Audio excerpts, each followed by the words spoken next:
As the highest spec model in Dell's Ultrabook lineup, the XPS 13 is designed to be Dell's direct competitor to the MacBook Pro. But for someone like me who uses a laptop for everything from photo and video editing to Netflix viewing, here's why I'm switching back to a MacBook. Physically, the design and build of the XPS is great. With its aluminium outer shell and minimal branding with slightly curved edges, it feels solid and great to carry around. Durability wise, I haven't once felt nervous to put it in my backpack and take it wherever I go. Opening up the laptop, the first thing you notice is that the hinge isn't really amazing. Dell still haven't mastered Apple's level of hinge control, and you have to use two hands if you don't want the whole thing to flip over. Even adjustments whilst it's open move the entire machine, which I find to be pretty annoying. In the past year, the hinge has also become progressively looser, which now means it wobbles quite significantly. It's not the biggest of deals, but it is disappointing. The display half of the body feels great, with very little flex throughout the panel thanks to the metal and glass construction. It's the best built part of this laptop, at least for the 4K display model that I have. And the display itself is by far the best part of this laptop. Being a 4K panel with an excellent brightness range, it simply doesn't get better than this. For Netflix viewing in HDR, photo editing and everything in between, this display is slightly overkill considering its size, but that's no bad thing. Being 16:9 instead of 16:10, I do find myself missing that extra real estate that my MacBook Pro had, especially for apps like Photoshop or Lightroom, where more real estate is desirable. Having a touchscreen is great, and you can save some time fiddling with the trackpad and just tap exactly what you need. But it's a £300 upgrade for the touchscreen 4K display, which is a little bit pricey, but I knew I had to get it because otherwise it's a plastic covered screen, which I would not be happy taking out of the house. Windows as default scales the UI to 300%, which is just way too big, but scaled back to 200%, it's the perfect balance between size and usability. You see, the problem with a high resolution display on a laptop like this is that it really needs a graphics card, but we'll get to that later. The keyboard section of the XPS 13 feels great. I was expecting the carbon fiber palm rest to wear down or discolour, but apart from really slight discoloration and wear at the edges, it's held up pretty well, which is amazing considering it's not metal. But bearing that in mind, it's not invincible. On the first day of use, I managed to scratch the surface with a USB stick without even noticing. So whilst it's definitely more durable than other Windows laptops, compared to the Apple equivalent, the durability isn't anywhere near as good. In my time with this laptop, I've coded an entire website. I've written scripts, watched Netflix, tried and failed to learn Flutter, and completed countless college essays. And using this keyboard for all of that has been brilliant. There's enough linear travel to feel satisfying without being too bulky, and the keycaps don't wiggle at all, which makes it just feel really tight. If there's something that sets this laptop apart from most others, it's just how good this keyboard feels. The backlight may not be the best as it's not constant and it automatically fades off after 10 seconds of inactivity on the keyboard or trackpad, but I'm willing to move past that considering how nice the keyboard is to type on. The trackpad is decent, but it's not amazing. Maybe my experience has been tainted by using a MacBook Pro before this, but the physical click can be annoyingly loud and it's easy to accidentally tap the trackpad when you press the spacebar. But in terms of sensitivity, the trackpad feels responsive, and for a Windows laptop it is easily one of the best trackpads out there. Paired with the touchscreen, any usability issues you may have with the trackpad are pretty much fixed. Sometimes it is just easier to hit the screen instead of fiddling around on a trackpad.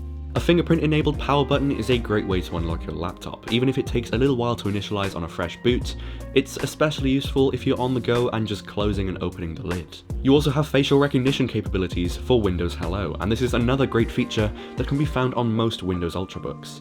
With 3 USB-C ports, 2 of which are Thunderbolt 3 enabled, future-proofing is never going to be an issue if you buy this used. Being able to add external displays with a single port or transfer files at ridiculous speeds, Thunderbolt 3 has proved itself to be a really great feature to have, and it leaves you open to adding an external GPU or any other accessories in the future. For photo editing, as I tend to do, the microSD card slot is brilliant. Luckily for photography, I've always found myself using microSD cards so that I can switch between certain drones and GoPros and whatever else that I'd ever possibly need, but if you use a full-size SD for anything, you'll need a chunky adapter or an external reader. Unfortunately, the surroundings of all of the ports on this laptop are pretty easy to damage. It's not that big of a deal, but it is more noticeable on the port that I use for charging, and it seems that over time the wear could get worse pretty easily. The included USB-C to A adapter is just terrible. Sometimes it would connect and appear as a keyboard, sometimes it would disconnect randomly, but about 6 months into using it, it died completely. So I wouldn't recommend using it over an all-in-one adapter like the ones available on Amazon, or adapters like this that are included with many different Android phones. With an 8th generation quad-core i7 processor and 16GB of RAM, you'd expect nothing but the best performance possible, as this is essentially one of the highest spec laptops from Dell, bar the newer revisions. But in reality, that is just not the case, and the performance is nowhere near as good as I'd expected. For basic tasks like web surfing and word processing, the performance is more than great, but the moment you do anything more demanding like video editing, Photoshop processing, or graphic design, you notice some seriously lacking performance. And that's down to the biggest problem with this laptop, its lack of a graphics processor aside from Intel's chip graphics. You see, Windows 10 struggles enough with 4K displays with a powerful graphics card installed, so you take that graphics card away and give it nothing but the bare minimum graphics of Intel UHD chip graphics, and suddenly you're going to lose everything that makes 4K great. If you take Spotify for example, just scrolling through a playlist is painfully slow and laggy, even if it's scaled to a different window size or with hardware acceleration enabled. On my desktop, which has a Ryzen 7 CPU and a GTX 1070 Ti, scrolling is great, and on the MacBook I was using before this, it looked identical to my desktop. Even just streaming a 1080p show on Netflix, it struggles to go between full screen and windowed mode. Without looking, it's running on a dual-core Pentium. Using things like Photoshop on this laptop is okay, but for an i7 processor, you'd expect so much better performance than you actually get. And whilst yes, you can add an external GPU that would fix all of the problems here, it would also defeat the point of having a high-powered laptop if the high power can only be experienced when it's fixed to a desk. Unfortunately, it only gets worse from here. The cooling of this laptop is another area that it struggles. Being just half an inch thick and made from non-thermally conductive materials, the fans tend to ramp up very quickly with no apparent reason, even when you're not doing something intensive, whilst they also fail to do that quietly. The cooling happens primarily via the bottom vents, so if it's on your lap when you're using it, temperatures can get pretty hot. And let me just explain why all of this is such a bad thing. This laptop cost me £1,600, and for that price with these specs it only feels marginally faster in a limited number of areas than my base model 2017 MacBook Pro felt. I could edit video on the MacBook. In Final Cut or Premiere it could handle 4K footage relatively well. And it's a combination of that Iris GPU along with macOS's far superior hardware and software optimization that actually makes the difference here. And now that MacBooks have the metal architecture, they can handle 4K editing so much better than they used to be able to. I'm no longer interested in doing full edits on here, when a base model MacBook Pro that costs £400 less can do it better. And the final nail in the coffin for the XPS is the battery life. In the time it took to write this script in Microsoft Word, the battery went from 100% to 60%, and that's just in 2.5 hours in the recommended performance mode. Now don't get me wrong, you can get more performance out of this laptop if you push it to best performance, but then you can say goodbye to good battery life and hello to carrying around a charger for midday when it's running low. I find myself avoiding Photoshop or anything slightly hardware demanding when I know it won't last long enough to use for a decent amount of time. You see, the problem that I find with most laptop reviews is that the people who review them use them for long enough to only see the best in them.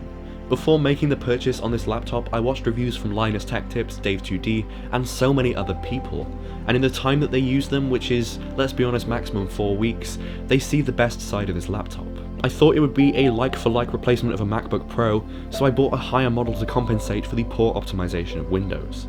But it hasn't come anywhere near the usability of a MacBook Pro for the creative side of my life. And maybe that's where the 15-inch XPS actually comes in. But for that price tag with the specs that it has, there is no way I'm shelling out over £2,000 for a Windows laptop when a £1,200 MacBook could do it better. So I guess the bottom line of this laptop is, if you don't need it for creative work, then you'll love it. But if you think it's going to be as powerful as a MacBook for video editing or photo processing or anything in between, it's not. And that's why I'm saying goodbye to it.